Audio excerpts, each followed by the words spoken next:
ప్రకాశం జిల్లా ఒంగోలులోని doctor P Anand mini స్టేడియంను ఆంధ్రప్రదేశ్ క్రీడా ప్రాధికార సంస్థ చైర్మన్ ఏ రవినాయుడు సందర్శించారు. అనంతరం మీడియాతో మాట్లాడుతూ ఆనంద్ మినీ స్టేడియంలో 6 నెలల్లో స్పోర్ట్స్ హబ్గా తీర్చిదిద్దుతామని అన్నారు.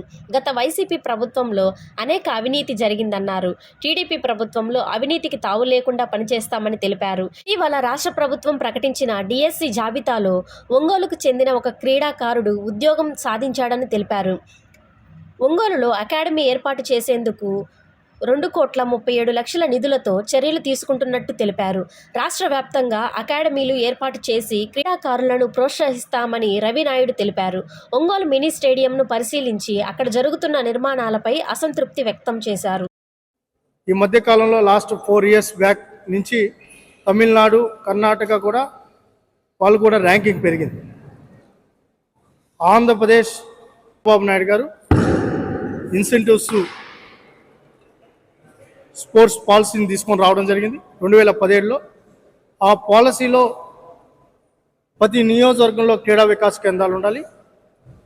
అదేవిధంగా అర్బన్ ఏదైతే జిల్లా హెడ్ క్వార్టర్స్లో మల్టీపర్పస్ యూజేజ్గా స్పోర్ట్స్ సెంటర్స్ ఉండాలి.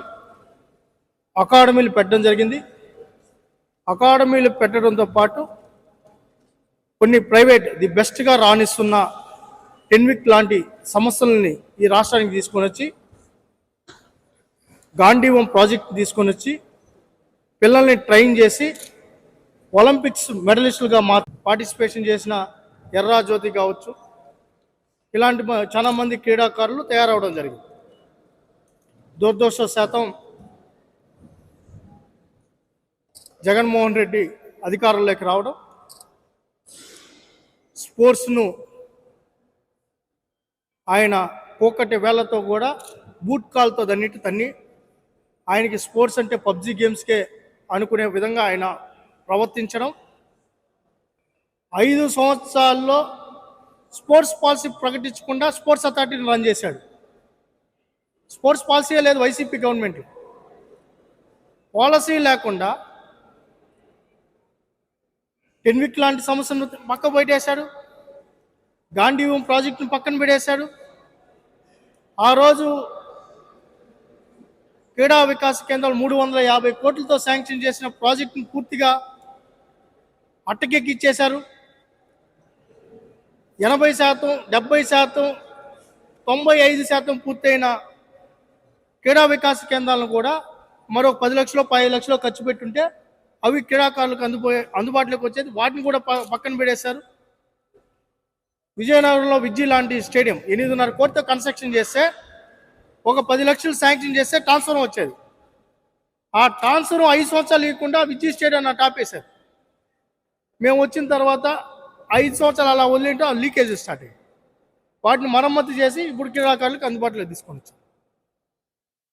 దాని తర్వాత చంద్రబాబు నాయుడు గారు ది బెస్ట్గా స్పోర్ట్స్ పాలసీ ఉండాలని స్పోర్ట్స్ పాలసీని కూడా ప్రకటించడం జరిగింది.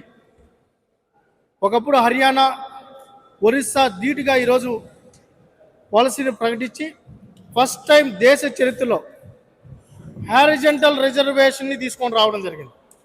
అది కూడా 3%. అంటే ఏ క్రీడాకారుడైనా మెడల్ వస్తే మెడల్ ఆధారంగానే వాళ్ళకు ఉద్యోగాలు ఇచ్చే కార్యక్రమం తీసుకున్నాం వితౌట్ ఎగ్జామ్తో. దానిలో భాగంగానే మొన్న డిఎస్సి లోకేష్ గారు ప్రకటిస్తే 421 పోస్టులు మన స్పోర్ట్స్ అథారిటీకి కేటాయించడం జరిగింది. ఇక్కడే ట్రైన్ అవుతున్న ఎవరైతే శివారెడ్డి ఖోఖో ప్లేయర్, ఆ అబ్బాయికి కూడా పీఈటీగా ఉద్యోగం వచ్చింది. ఈరోజు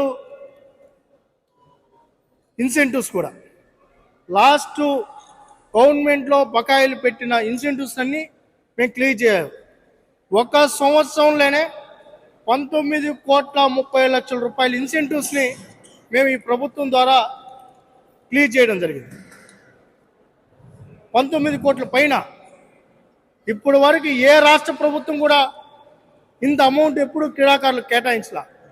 ఏం చేస్తాం? 22 ఇలా, 23 ఇలా, 24 ఇలా ఆ అమౌంట్లన్నీ మేము క్లియర్ చేయాల్సి వచ్చింది. కానీ క్రీడాకారుల భవిష్యత్తు మాకు ముఖ్యం కాబట్టి 1 సంవత్సరం లోపలే అవన్నీ కూడా ఇన్సెంట్స్ ఇవ్వడం జరిగింది.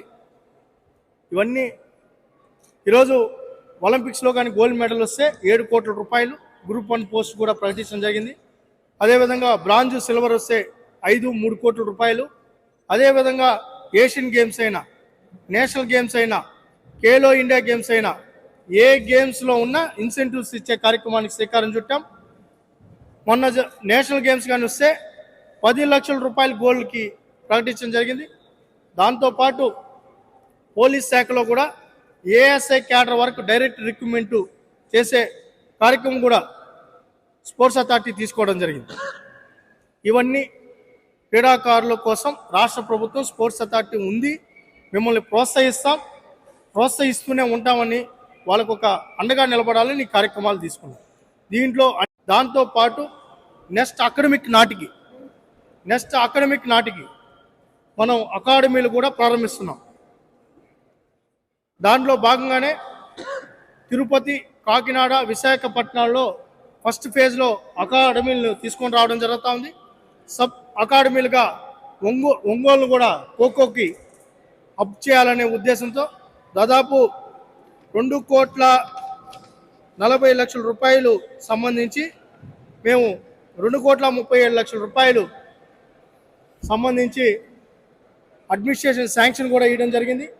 ఈ స్టేడియంని పూర్తి స్థాయిలో క్రీడాకారులకు అందుబాటులోకి తీసుకొని వచ్చేదానికి టెండర్ ప్రక్రియ కూడా తొందరనే పూర్తి చేసి ఒక 20 రోజుల లోపలే ఈరోజు ఈ కార్యక్రమాన్ని కూడా మొదలు పెడతాం. ఈ కార్యక్రమాన్ని మొదలు పెట్టిన పాటు స్థానిక శాసనసభ్యులు దామలచల జనార్దన్ గారు ఒంగోలుని క్రీడా హబ్గా మార్చాలని ఆయన ఒక సంకల్పించారు. తదనుగుణంగా కూడా కొన్ని రిప్రజెంటేషన్స్ కూడా వేయడం జరిగింది. ఈ మినీ స్టేడియంని పూర్తి స్థాయిలో రెన్యువేట్ చేయాలని చెప్పారు. ఈ కోర్సుని ఈరోజు ఏదైతే ఉందో సింథటిక్ కోర్స్గా మారుస్తున్నాం. పూర్తి స్థాయిలో దీన్ని రెన్యువేట్ చేసి మొత్తం పెయింటింగ్స్ వేసి పూర్తి స్థాయిలో క్రీడాకారులకు అందుబాటులోకి తీసుకొని వచ్చే కార్యక్రమాన్ని తీసుకుంటాం. దాంతోపాటు ఇక్కడ బాక్సింగ్ అని, ఖోఖో వాటికి సంబంధించి ఇండోర్తో ట్రైన్ అయ్యే విధంగా కూడా ఇన్ఫ్రాస్ట్రక్చర్ బిల్డ్ చేస్తాం. బాస్కెట్బాల్ కోర్టును కూడా రెన్యువేట్ చేయడంతో పాటు ఇక్కడ ఏదైతే వాకర్స్కి అదేవిధంగా రన్నర్స్కి అథ్లెటిక్స్ ప్రిపేర్ అవుతున్న జావలిన్ కానీ ఎవరైతే ఉన్నారో ఈ కోర్టును కూడా గ్రౌండ్ కూడా మరమ్మత్తు చేసి ట్రాక్ కూడా ఇచ్చే కార్యక్రమాన్ని శ్రీకారం చుట్టాం. 200 మీటర్ ట్రాక్ ఓవరాల్గా మొత్తం దీన్ని లైటింగ్స్, ఎందుకంటే ఇక్కడ ఇబ్బందికరంగా ఉంది.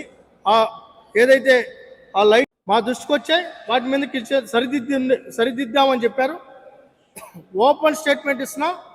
ఏదన్నా కానీ మీ దృష్టికి వస్తే అది మీడియా కానీ ఎవరు చెప్పినా దాని మీద నిజంగానే ఉంటే క్రిమినల్ చర్యలు తీసుకుంటాం. దాంతోపాటు కబడ్డీ ఈ రాష్ట్రంలో మేము ముఖ్యమంత్రి గారి ఆలోచన అనుగుణంగా ఒక పద్ధతి ప్రకారం స్పోర్ట్స్ అథారిటీని డెవలప్ చేసుకుంటూ పోతున్నాం. ఆర్థికంగా ఇబ్బంది ఉన్నా సరిదిద్దుతున్నాం. గత ప్రభుత్వాలు పెట్టిన బకాయిలు మేము క్రీడాకారులకు ఇచ్చే కార్యక్రమం పెట్టాం. ముందు నెల ఈ నెల కలిపి 8 కోట్లు అప్లోడ్ చేశాం.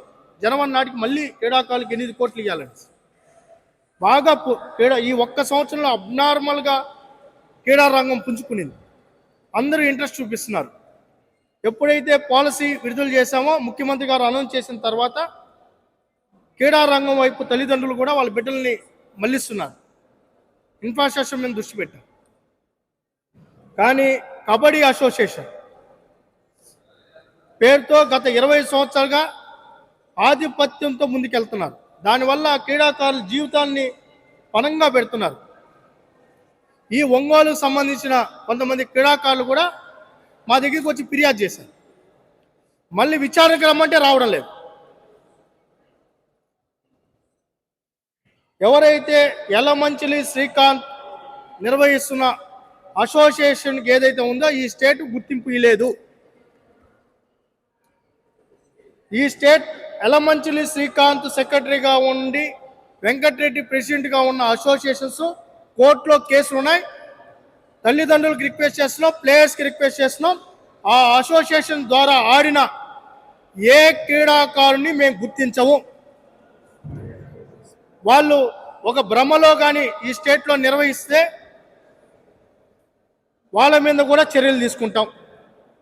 ప్రజాప్రతినిధులకి, అధికారులకు, మీడియాకి రిక్వెస్ట్ చేస్తున్నాం. ఆంధ్రప్రదేశ్లో కబడ్డీ ఏ అసోసియేషన్కి మేము ఈ సంవత్సరం గుర్తింపు ఇవ్వలేదు. కోర్టులో కేసులు నడుస్తున్నాయి.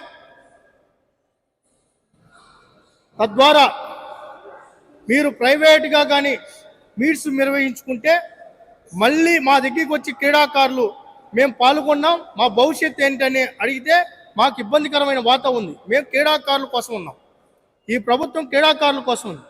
మాకు క్రీడాకారుల భవిష్యత్తే మాకు ముఖ్యం. యలమంచిలి శ్రీకాంత్ మీద ఎఫ్ఐఆర్ అయింది. యలమంచిలి శ్రీకాంత్ కేపీ రావు గారి మీద కేసు పెట్టారు. కేపీ రావు గారి మీద ఒక ఎఫ్ఐఆర్ అయినది. ఓవరాల్గా కబడ్డీ అసోసియేషన్స్ రోజు మీడియాలో ఇదొక పెద్ద ఇష్యూగా మారుతుంది.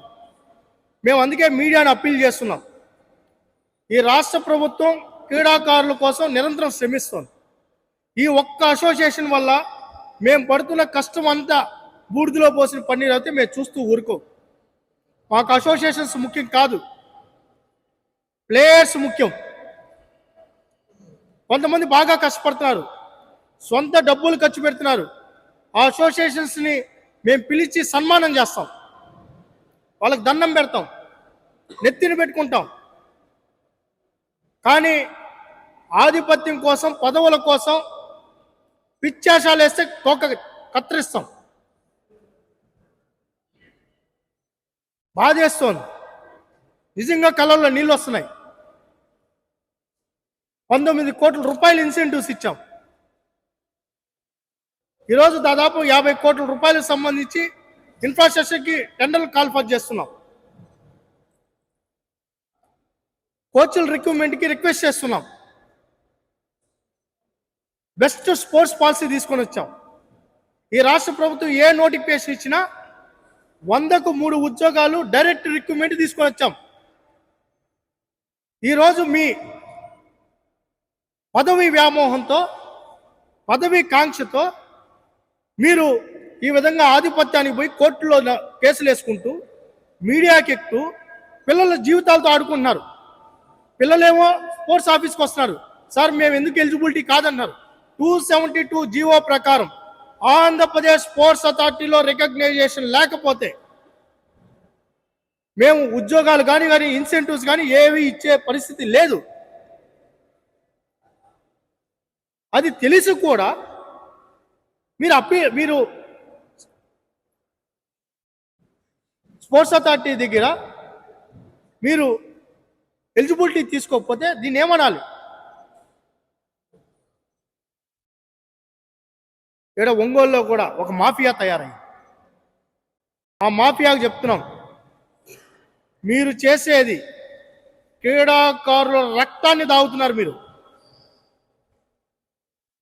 10 సంవత్సరాలు కష్టపడి గ్రౌండ్లో నలిగి మెడల్ తీసుకొని వస్తే మీరు కానీ ఆ సర్టిఫికెట్ వేరే వాడికి ఇస్తే వాడు రక్తపు కూడది. ఈ రాష్ట్రంలో ఎక్కువ కంప్లైంట్లు ఒంగోలు నుంచి వస్తున్నాయి. నేను అప్పీల్ చేయాలనే వచ్చా. మార్చుకోండి, లేదంటే ప్రభుత్వం చూస్తూ ఊరుకోదు. అదేవిధంగా కొన్ని ఏజ్ తారుమారు కూడా చేసినట్టు మా దృష్టికి వచ్చాయి. వాటి మీద కూడా విచారణ జరుగుతూ ఉంది. 3 మెన్ కమిటీ వేసాం కబడ్డీ మీద. దాంట్లో కొన్ని ఆ కమిటీ రిపోర్ట్ కూడా కోర్టుకు సబ్మిట్ చేస్తున్నాం. మేము కూడా అప్పీల్ చేస్తున్నాం. క్రీడాకారులు కూడా స్పోర్ట్స్ అథారిటీ పడుతున్న కష్టానికి మీరు కూడా సహకరించాలి. తల్లిదండ్రులు కూడా అర్థం చేసుకోవాలి. మేము చట్టం చేసిన తర్వాత ఆ చట్టం ఎందుకు చేశాం, క్రీడాకారుల కోసం చేశాం. క్రీడాకారుల కోసం పాలసీ తీసుకొని వచ్చాం. క్రీడాకారుల భవిష్యత్తు స్పోర్ట్స్ అథారిటీ ఉండేది క్రీడాకారుల కోసం. ఈడ ప్రతి రూపాయి క్రీడాకారుల కోసమే ఖర్చు పెడతాం. ఒక్క రూపాయి కూడా దుర్వినియోగం కానివ్వం చేస్తూ ఈ ఒంగోలులో ఎమ్మెల్యే గారు దామలచల జనార్దన్ గారు దీన్ని ఒక పర్ఫెక్షన్ తీసుకొని రమ్మన్నారు. మీకు ఒక 6 నెలల్లో ఇది మీకు ఏదైతే టెండర్ ప్రక్రియ అయిన తర్వాత ఏదైతే ఎవరైతే దీంట్లో వస్తారో క్వాలిటీ విషయంలో రాజీ పడే ప్రసక్తి లేదు. ఈరోజు అందుకే ఇంజనీరింగ్ డిపార్ట్మెంట్ అందరూ కూడా వచ్చారు. కొన్ని డైరెక్షన్స్ ఇస్తాం. ఒక పర్ఫెక్ట్గా ముందుకు తీసుకెళ్తాం. మీ సహకారం కూడా కావాలని విజ్ఞప్తి చేస్తాం.